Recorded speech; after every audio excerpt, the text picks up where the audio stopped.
Good evening. Time now is about 7:30 p.m. I just got my PCR swab results back and it's negative. So it means I'm getting the hell out of here, and I can't help but feel a bit sad.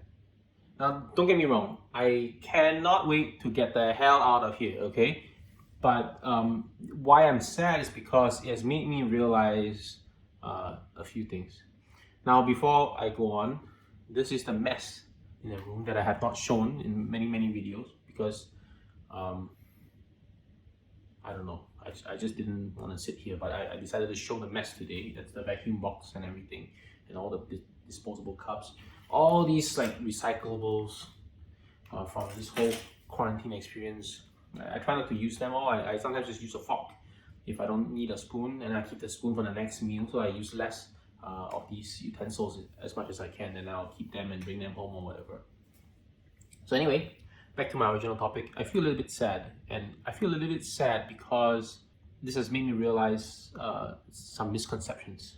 So when I came here, a lot of friends said, hey, spend your time here. It's a moment of solitude, have some me time, try to find yourself. And frankly, I did. I tried to do that.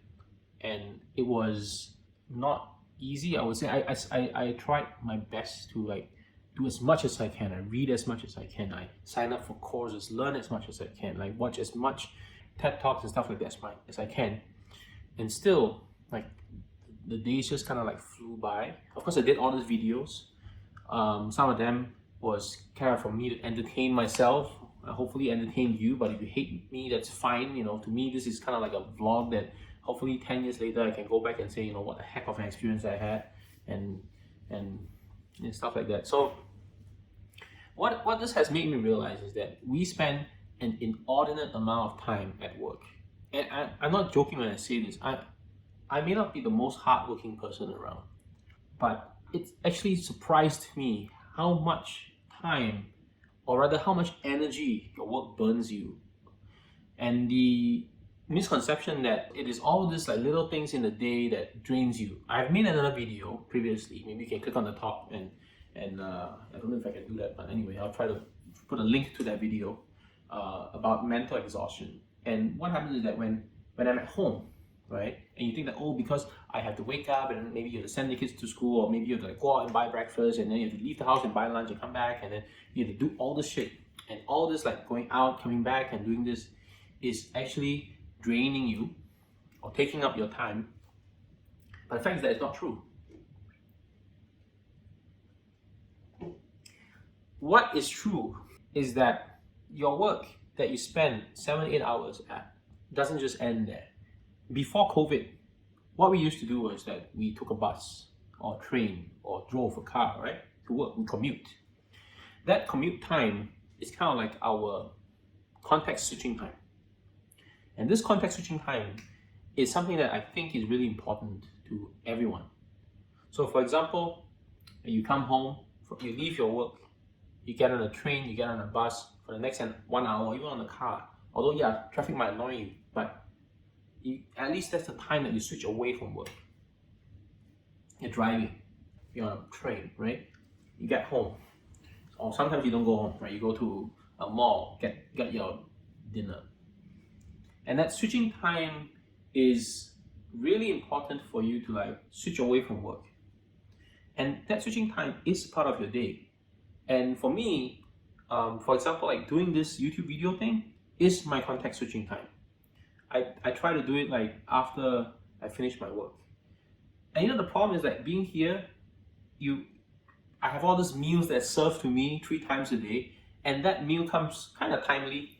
So you get this doorbell that goes ding dong, and you're like, fuck. You're like, shit, it's dinner time already. I didn't get shit done. And that's the kind of thing. I think whether I'm in a hotel or I'm at home or I'm at office, it's always the same. Work never gets done. But at least in the old days in the office, you could okay, fuck it, I'm gonna pack my bag, gotta go and pick up the kids or whatever, right? Get in the car, drive out, then go pick up the kids. And that's just context switching time. And you kind of zone out from work by that. And by the time you're eating dinner, okay, you're kind of zoned out. But now when you're working from home, and not really going out, or even when I'm here, things that the dinner arrives and like, oh, it's dinner time, back to work. And of course, part of that is my problem. I tend to want to like rush through like dinner or things like that so that I can just continue doing whatever I've left off. That's probably a bad thing.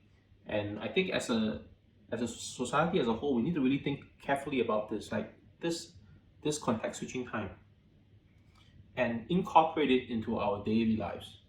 Now, this brings me to another topic. In the recent few weeks, there's this X incident, and of course another 2 student incidents. And when I heard those incidents, it makes me sad. And of course, you read these comments on social media, and people are saying, "Oh yeah, it's the school, it's the teachers." And like, I don't think it's the school. I don't think it's the teachers or the parents. I don't think it's solely the parents. I think it's the society as a whole. Now, of course, parents have a part to play, but society as a whole, right? And I don't say this by having data or anything, but I say this from my perspective, from my circle of friends, is that a lot of children these days, they don't have that kind of like context switching time. It's no different from us adults. So they come out from school, and the first thing the parents do to them is like, okay, maybe they gobble down lunch, and after that, like off you go to like math class, science class, art class, dance class, this, that, music class, right? And then the kids don't have the switching time. They're packed end to end. Sure, they have downtime. Downtime is different from switching time. Downtime is like, oh yeah, for the last 2 hours before you sleep, you can do whatever you want, read a book, whatever. That's downtime. But switching time is not downtime. It's separate. That's what I think. Like me doing this YouTube thing, switching time. Later on, after the YouTube, when I'm lying down watching something or reading a book, that's downtime. So kids being packed back to back, they feel the same mental exhaustion as us adults. And it's not like the old days where kids can just get off school, they come home, they shower, and then they go out and play, right? They go cycle. I used to go out cycle. I like to ride my bicycle around the town, paint the town red, not literally. When in secondary school, we would pack our home clothes in the bag, and then we would like go to the arcade, like we go to the mall, change our clothes, and then go to the arcade. I mean, kids don't do that nowadays, right? They either for the more kiasu parents, they go to classes and all that. And for the not so kiasu one, they come home, and what do? They play games. They play computer games. And of course, I don't think computer games are entirely bad, because there's nothing else they can do. Like kids don't go out and cycle and all that much anymore. That's how they are. They are like playing games all day long.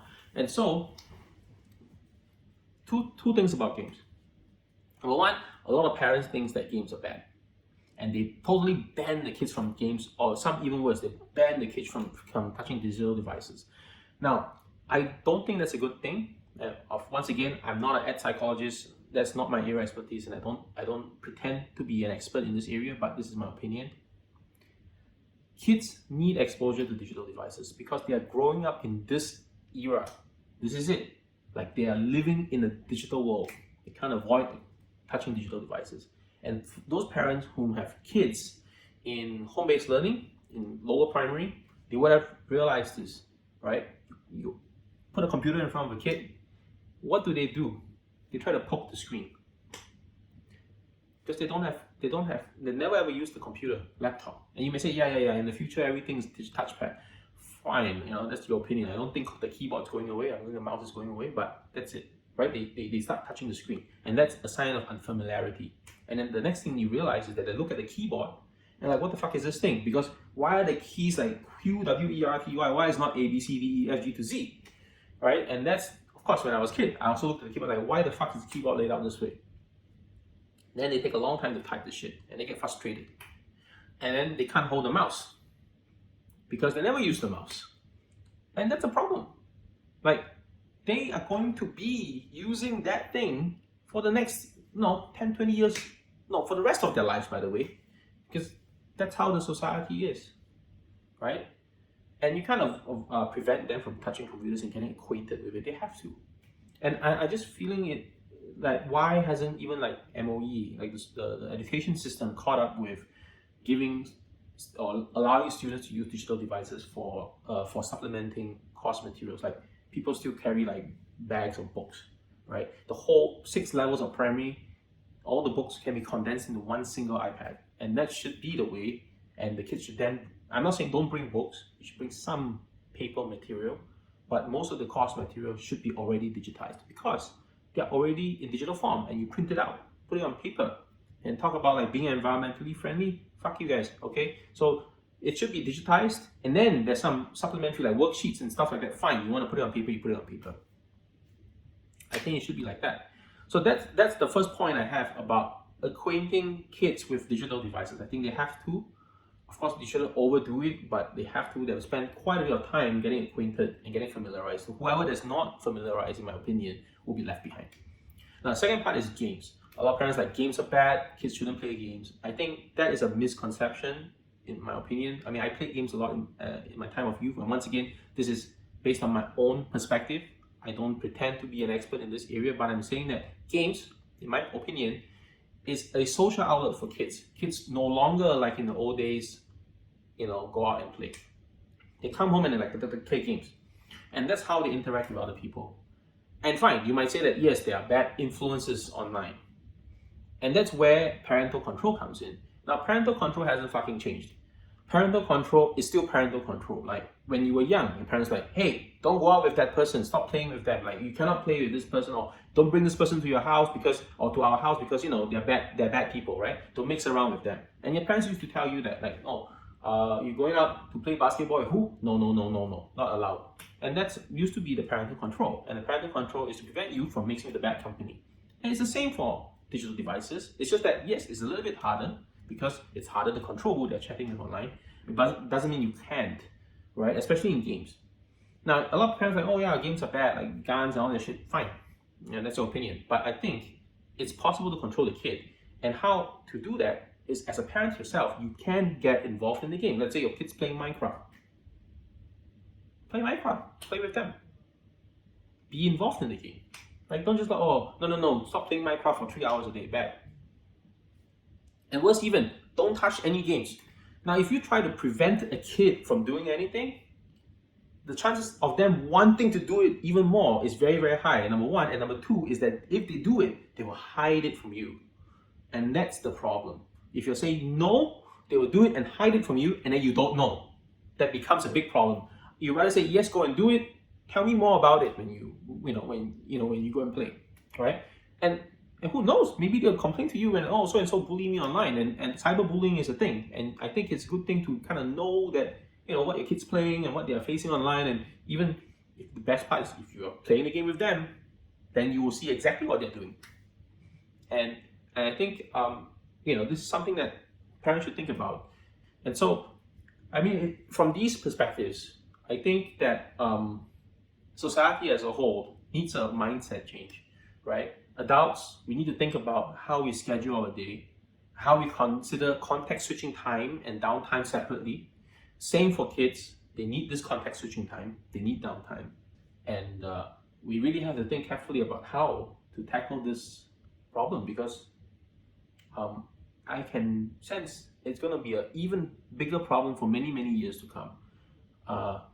Look at the number of cases recently, right, involving the schools.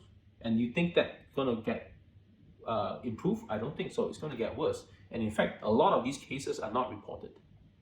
They're not. And how prevalent is this issue? I mean, I have a friend who's an ex-psychologist. I know you're watching it. And she told me, like, they can't handle it anymore. It's just too many. And of course, it's not the kids only, right? The teachers, God bless the teachers, right? They have to go to school early before the kids arrive in school. The kids leave the school, they have to go back home and do the marking and lesson prep.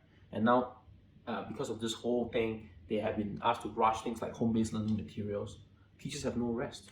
They don't have this context switching time, let alone the downtime. So I think, it's really, really hard. And I think it's unnecessary to push that hard. I mean, I've heard people, and of course, like I said, my 1-2 stories are not representative of the society as a whole, but I've heard people who, didn't complete school, but they still do fairly well in life.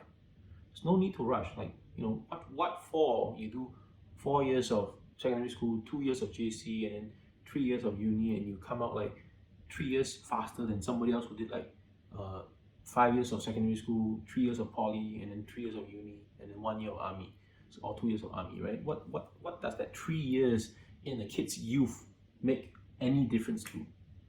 Not much, frankly, not much. The difference is in the next 30 years that they do in their career. And I don't think that, you know, making them excel in the first 6, 10, 20 years is representative of what happens 30 years forward. You know, it has to be a gradual path. It's not like this. So, I mean, it's a long video, guys, and I really thank you for watching. This is going to be my last night here. Tomorrow morning, maybe I'll make, or tomorrow afternoon, I'll make one last video of me getting the fuck out of this place, and this will be the end of my quarantine order series. And I thank you all for watching it. And of course, if it's any encouragement to me, hit the subscribe button, hit the like button, and then maybe I'll make more videos in future. You know, your views, your likes, and your subscribes will be how I determine whether I should continue this or not.